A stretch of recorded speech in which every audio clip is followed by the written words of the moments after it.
मालवणमध्ये निवडणुकीच्या आधीचा high voltage drama आणि आजचा निकालाचा दिवस। शिवसेना शिंदे गटाचे आमदार निलेश राणे यांनी स्पष्ट केले, हा जनतेचा विजय। आमदार निलेश राणे यांनी आपल्या लोकनिर्धार चॅनलशी खास संवाद साधताना भाष्य केले। पाहूयात।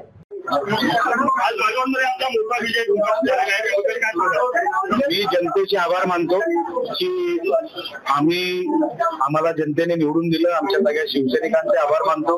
सन्मानित सामंत साहेब असतील, सगळेच आमचे सहकारी शिवसैनिक, हा खरा त्यांचा विजय आहे। शिवसैनिकांनी ठरवलं, निवडणूक हातात घेतली आणि जनतेने आम्हाला आशीर्वाद दिले, त्याबद्दल मी खरोखरच मालवणकरांचे, मालवणच्या जनतेचे आभार मानतो। मी मनापासून आभारच मानतो। माझ्याकडे वेगळे शब्द नाहीत आभार मानायला। एवढा मोठा जो सपोर्ट आहे, जो मॅन्डेट आहे, तो लोकांनी मला दिला, आम्हाला दिला, शिवसेनेला, त्याबद्दल खरोखरच आभार।